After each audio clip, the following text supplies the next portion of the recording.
પ્રભુએ કરેલા ઉપકારોનું ધ્યાન કરીને મનની ઊંડાઈથી તે ઉપકારનું ધ્યાન કરીને પૂરા મનથી જ્યારે ધન્યવાદ કહીએ છીએ તો તમારા આંખમાંથી આંસુ આવશે. મનમાંથી ધન્ય કહેવાથી તમારા આંખમાંથી આંસુ ટપકવા લાગશે. ધન્ય કહેતા વખતે પ્રભુના પ્રેમને જુઓ. શું તમે આવી રીતે કોઈ વાર ધન્ય કહ્યું છે? આ પૂરા વર્ષમાં પ્રભુએ જે ભલાઈ કરી છે તેનું ધ્યાન કરીને તેમને ધન્યવાદ કહેવું.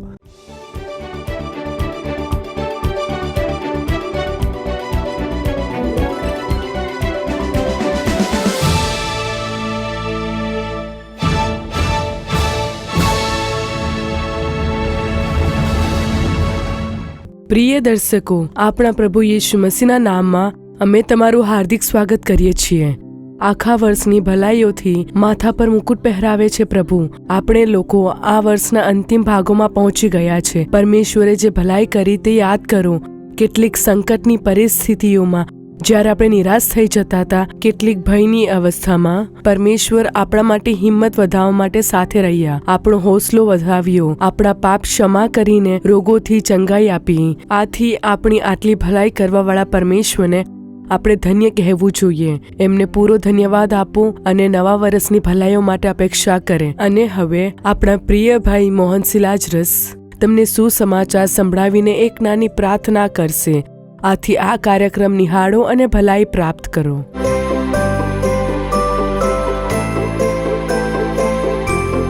ગીત શાસ્ત્ર 103. ફટાફટ કાઢશું ગીત શાસ્ત્ર 103. શરૂઆતની 2 કલમો જુઓ. હે મારા આત્મા યહોવાને સ્તુત્યમાન, અને મારા ખરા અંતઃકરણ તેમના પવિત્ર નામને સ્તુત્યમાન. હે મારા આત્મા યહોવાને સ્તુત્યમાન, અને તેમના સર્વ ઉપકારો તું ભૂલી ન જા. સૌથી પહેલા પ્રભુની સ્તુતિ કરવાની છે. પ્રભુની સ્તુતિ કરીને તેમને ધન્યવાદ કહેવું. કેમ કે આ પૂર્ણ વર્ષમાં આપણી દેખભાળ કરીને આપણને ચલાવ્યું છે ને, તેના માટે પ્રભુને ધન્યવાદ કહેવું. તેમના ઉપકારોનું ધ્યાન કરીને તેમને ધન્ય કહેવું. ધન્ય કહેવા માટે આંખ બંધ કરીને સ્તુતિ હો, ધન્ય ધન્ય હો, આવી રીતે કેવળ મોંથી બોલવાનું નથી. કેવળ ઉપરી મનથી ધન્ય કહેવાથી કોઈ ફાયદો નથી.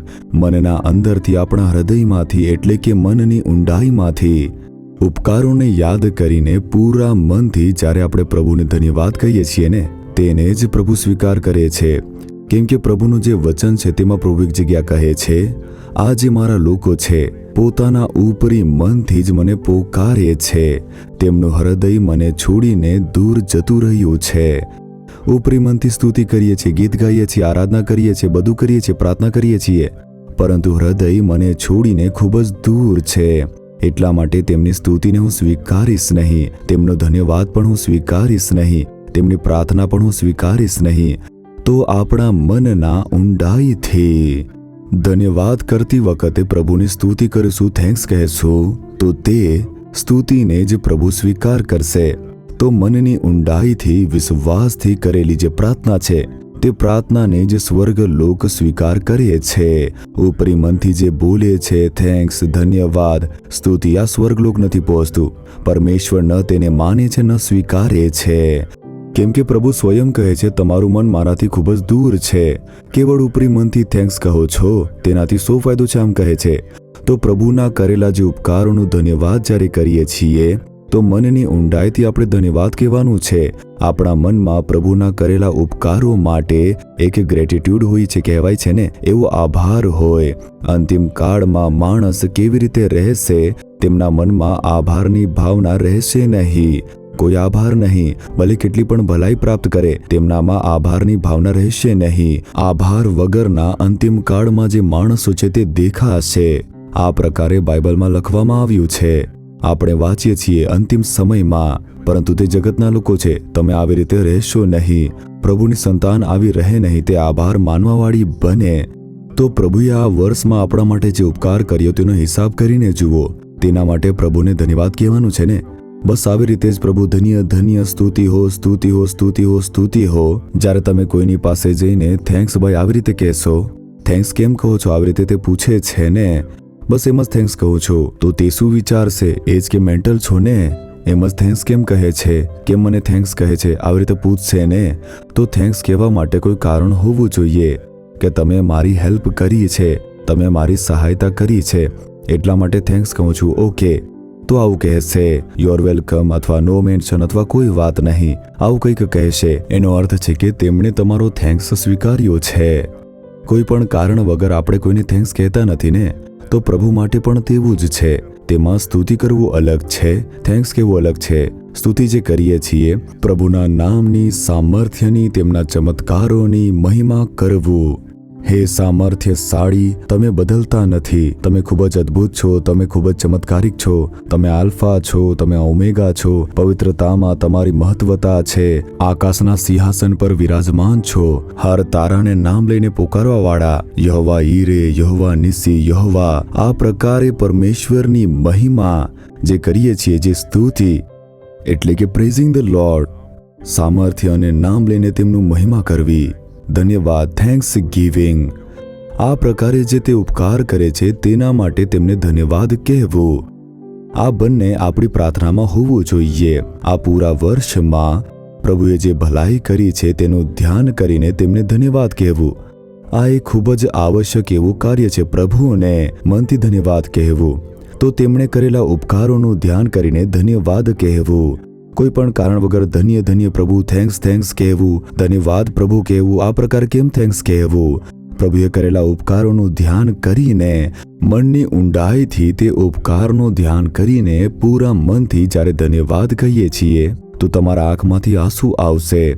મનમાંથી ધન્ય કહેવાથી તમારા આંખમાંથી આંસુ ટપકવા લાગશે. ધન્ય કહેતા વખતે પ્રભુના પ્રેમને જુઓ. શું તમે આવી રીતે કોઈ વાર ધન્ય કહ્યું છે? તે કેવી રીતે કહે છે? અહીં જુઓ, દાઉદ જે છે તેણે ગીતશાસ્ત્ર લખી છે. પોતાની વૃદ્ધા અવસ્થામાં આ ગીતશાસ્ત્રને લખ્યું છે. આવી રીતે વેદ જ્ઞાનીઓ કહે છે.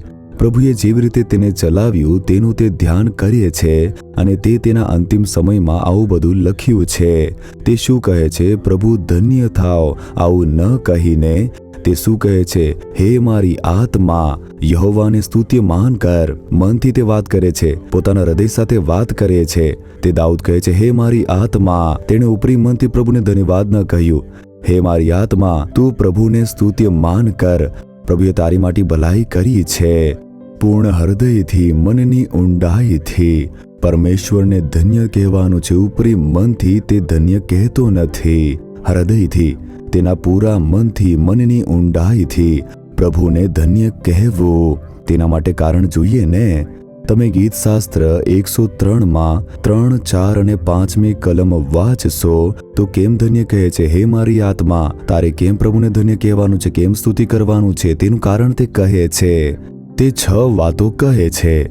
દાઉદ રાજા પોતાના અનુભવમાંથી 6 વાતો સૌથી પહેલા કહે છે. તે તારા સઘળા પાપ માફ કરે છે. હે મારી આત્મા, પોતાના પૂરા મનથી તેણે તારા સઘળા પાપને માફ કર્યા છે, તેના માટે તું તેને ધન્ય કહે. આમ કહે છે. વિચારીને જુઓ, કોઈ પાપ મેં કર્યું નથી. લોકો આવું કહે છે ને. પાપ જે છે તે દારૂ પીવું, વેશ્યાવૃત્તિ, અત્યાચાર કરવું જ નથી. આપણા વિચારોમાં, આપણા દ્રષ્ટિમાં, આપણા મનમાં પ્રાર્થના ન કરવું પણ પાપ છે. પવિત્ર બાઇબલનું ધ્યાન ન કરવું પણ પાપ છે. આ પ્રકારે પ્રભુના પ્રત્યે જે દાયિત્વ છે તેને ન નિભાવવું પણ પાપ છે. વચન અનુસાર ન ચાલવું પણ પાપ છે.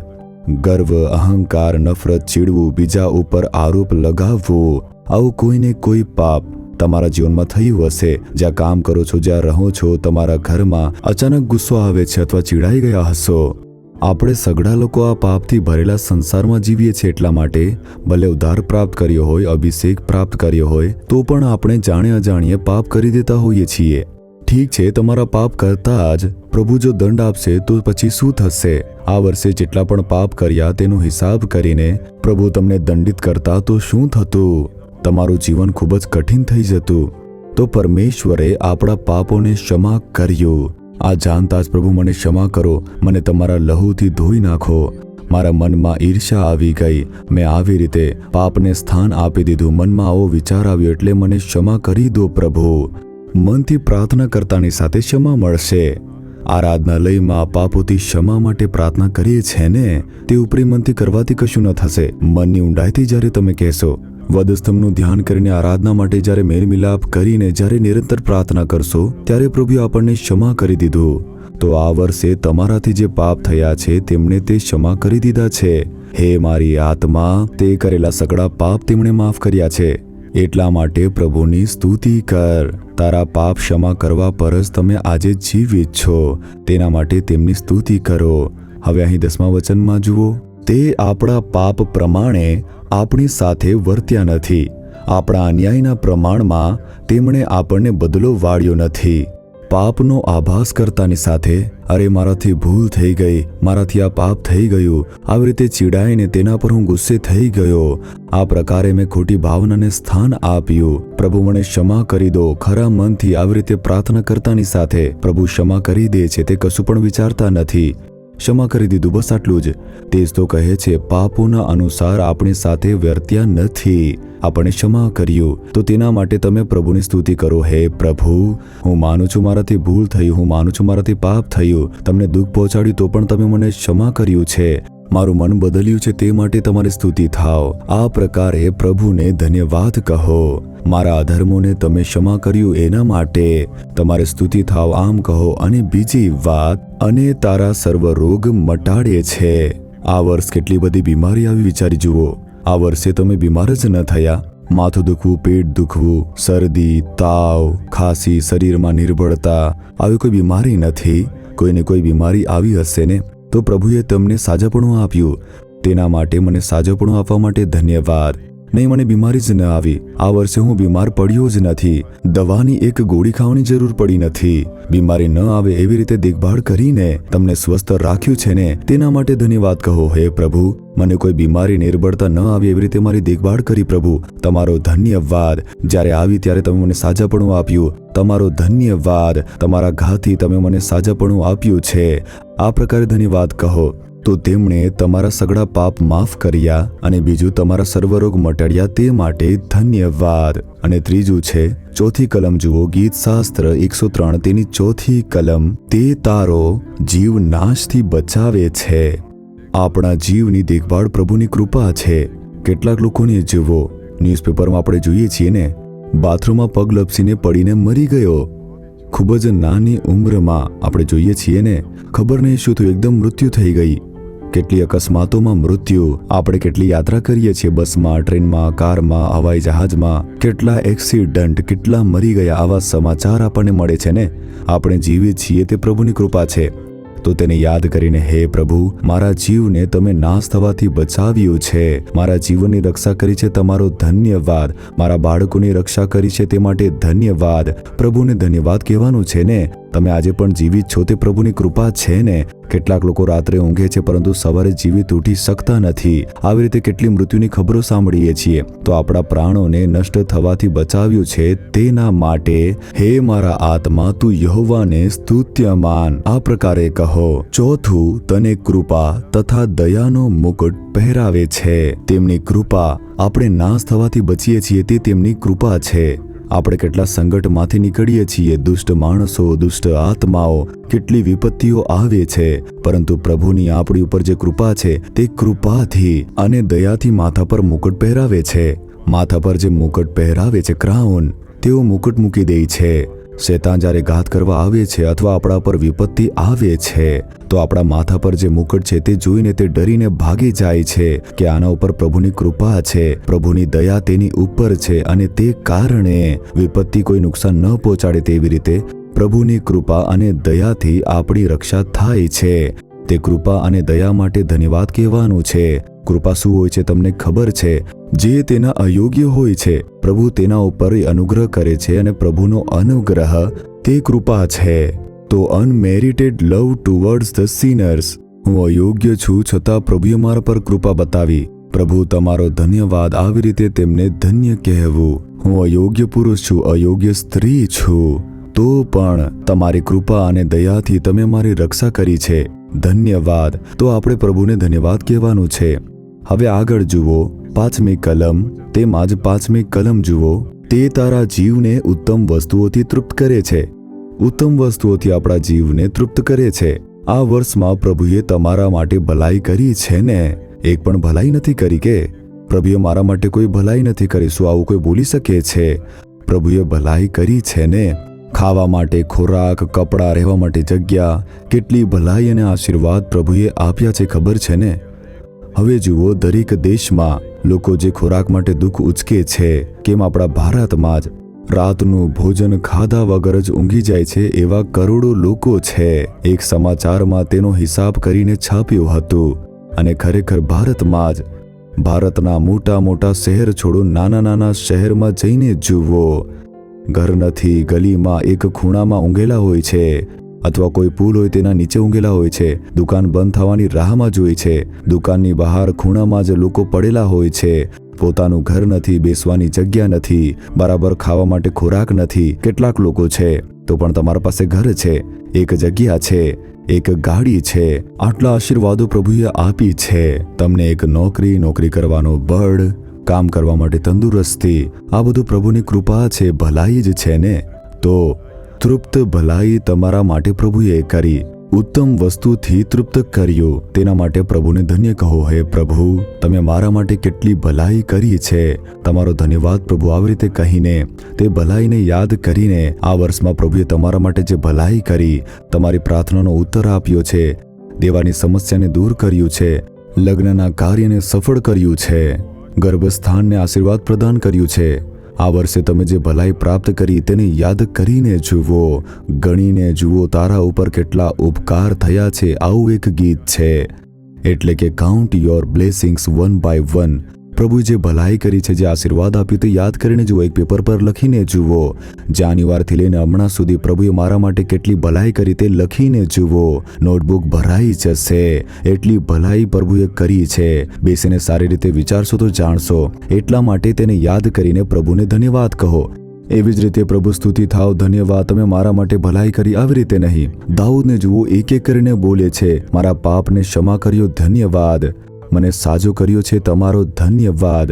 મારું ભલું કર્યું છે, તમારું ધન્યવાદ. મારા પર કૃપા કરી, દયા કરી, તમારો ધન્યવાદ. મારો જીવ નાશ થવાથી બચાવ્યો માટે ધન્યવાદ. આવી રીતે એક એક બોલીને પ્રભુની સ્તુતિ કરીને ધન્યવાદ કહ્યું. કેમ કે ત્યારે જ ખરા મનથી ધન્ય કહેવા માટે મનની ઊંડાઈથી ધન્યવાદ કહી શકશું. અને જ્યારે મનની ઊંડાઈથી ધન્યવાદ કહેશું તો આંખમાંથી આંસુ, પ્રભુએ આટલી સારી સારી વાતો મારા માટે કરી છે, બોલીને તમે સ્તુતિ કરી શકશો. હવે અંતમાં જુઓ, 5મી કલમ જુઓ, જેથી ગરુડની જેમ તારી જુવાની તાજી કરાય છે. એટલે કે આપણી ઉંમર જવાનીની જેવી થઈ જશે. પ્રભુએ નવું બળ આપ્યું છે ને? પાછલા વર્ષ કરતાં પણ વધારે હમણાં બળ આપ્યું છે ને? એટલે કે જવાનીની જેમ, જવાનીમાં જે ઉંમર હતી તેવી રીતે આપણી ઉંમર, એટલે આપણી જે સ્ટ્રેન્થ છે, તાકાત છે, તે ગરુડની જેમ થઈ જશે. આપણા બળને નવા બળમાં તે બદલી નાખે છે. જે યહોવાની રાહ જુએ છે તે ગરુડની જેમ નવું બળ પ્રાપ્ત કરીને ઉડશે. યશાયા 40મો અધ્યાય તેની 31 કલમમાં આપણે જોઈએ છીએ. એટલે કે ગરુડની જેમ. આપણે વિચારીએ છીએ 60 વર્ષમાં રિટાયર થઈ ગયા છે, હવે શું કરશું? રિટાયર થઈ ગયા છે, બધી બીમારી આવશે, ઉપરથી નિર્બળતા આવશે, હવે કોઈ ઇજ્જત આપશે નહીં, હવે તો જલ્દીથી જવાનું છે. ઘણા લોકો આવી રીતે વિચારતા હોય છે. નહીં, પરમેશ્વર તમને નવું બળ આપશે, એક નવી સ્ટ્રેન્થ આપશે, તમારા શરીરને નવું સ્વાસ્થ્ય પ્રદાન કરશે. તે કરી શકે છે. આ પ્રકારે ઘણા લોકોને પ્રભુએ આપ્યું છે. તે જરા વિચારીને જુઓ. 60 વર્ષની ઉંમર પછીના જવાનોની જેમ કામ કરે છે. આવા લોકોને તમે જોયું હશે ને? આવા લોકોમાં જ હોય છે નવું બળ, જવાનોની જેમ. તો લોકો કહે છે કે આ ઉંમરમાં પણ આટલી સેવકાઈ કરો છો ભાઈ. બોલે છે કે 68 વર્ષમાં પણ 30 વર્ષમાં મેં જે સેવકાઈ કરતો હતો તેના કરતાં ડબલ સેવકાઈ હમણાં હું કરું છું. તેના કરતાં વધારે હમણાં હું કરું છું. અધિકને અધિક સેવા, અધિકથી અધિક પ્રયાસ. નિરાશ ન થયો, દુર્બળ ન થયો, બીમાર ન પડ્યો. એક નવું બળ પ્રભુએ આપ્યું છે. બોલે છે ને, તું શું લોહ પુરુષ છે કે આવી રીતે તમે સેવકાઈ કરી રહ્યા છો? લોકો કહે છે ને. તો આ બળ ક્યાંથી આવે છે? યહોવાની રાહ જોવાથી, તેમના ચરણોમાં બેસીને વચનોનું ધ્યાન કરવાથી, પ્રભુના વચનોનું ધ્યાન કરીને પ્રાર્થના કરવાથી તેમનો બળ આપણામાં ઉતરતો રહેશે. પવિત્ર આત્માનો બળ આપણી અંદર ઉતરવાથી શરીરને એક નવું બળ પ્રાપ્ત થશે. ત્યારે ઉંમર થઈ ગયું છે એવું લાગશે નહીં. યીશુ માટે હમણાં પણ કામ કરી શકીએ છીએ, યોજના માટે કાર્ય કરી શકીએ છીએ. આવો વિચાર ઉત્પન્ન થશે. જે આપણને તે બળ પ્રદાન કરે છે તે છે પવિત્ર આત્મા, અને તે આશીર્વાદ આપે છે યહોવા. તે જ તો દાઉદ કહે છે, ગરુડોની જેમ, જવાનોની જેમ. જવાનીમાં જે બળ હતું તે આવી જાય છે. તમે જોયું ને, નવું બળ આપીને તે ચલાવે છે. તેના માટે પ્રભુની સ્તુતિ કરવી જોઈએ ને. સ્તુતિ કરો. પ્રભુની સ્તુતિ કરવાથી સૌથી પહેલા હાથ ઉચકીને ઈશુને ધન્યવાદ કહો. હે પ્રભુ, આ પૂરા વર્ષમાં મને કેટલા અદ્ભુત રૂપથી તમે ચલાવ્યું છે. મારા બધા જ પાપો ક્ષમા કરી દીધા. તમારી સ્તુતિ થાવ. જો મારા પાપનું દંડ આપ્યું હોત તો હું નષ્ટ થઈ ગયો હોત, પરંતુ મને આભાસ કરાવીને મારું મન બદલ્યું છે, ક્ષમા કર્યું છે અને મને નવું હૃદય આપ્યું છે. તે માટે સ્તુતિ થાવ. ક્ષમા કરવા માટે સ્તુતિ થાવ. મને સાજાપણું આપવા માટે સ્તુતિ થાવ. કહો કે તમારા કૃપાથી, તમારા દયાથી મુગટ પહેરાવ્યો છે માટે સ્તુતિ થાવ. જે ઉત્તમ વસ્તુથી મને તૃપ્ત કર્યું માટે ધન્યવાદ. જે પણ ઉત્તમ વસ્તુ છે બોલો બોલો. મારું ઘર બનાવ્યું, ધન્યવાદ. લગ્ન સફળ કર્યું, ધન્યવાદ. ગર્ભસ્થાને આશીર્વાદ આપ્યો, ધન્યવાદ. નોકરી આપી છે, ધન્યવાદ. તમે મને પ્રમોશન આપ્યું છે માટે ધન્યવાદ. વ્યવસાયને આશીર્વાદ આપ્યો માટે ધન્યવાદ. પ્રભુ, તમે મારી ભલાઈ કરી છે. મને એક નવું બળ આપ્યું છે. મારી ઉંમર એક જવાન ઉંમરની જેમ થઈ ગઈ છે. સ્તુતિ થાવ. ધન્ય ધન્ય ધન્ય હો પ્રભુ. ઈસુ ખ્રિસ્તના નામથી અમે તમને ધન્ય કહીએ છીએ પરમેશ્વર પિતા. Amen, amen. મારા પ્રિય મિત્રો, અમને વિશ્વાસ છે કે આ કાર્યક્રમ દ્વારા પરમેશ્વરે તમારી સાથે વાત કરી હશે. તમે જે ભલાઈ પ્રાપ્ત કરો તેને અવગત કરાવવાનું ના ચૂકશો. પરમેશ્વરનો અનુગ્રહ તમારા પર બની રહે. Amen. For further details and prayer support, contact Jesus Redeems Ministries, Nallumavadi, Tuticorin District, 628211. Our phone number 04435454545. Email info@jesusredeems.org. Our website www.jesusredeems.com. God bless you.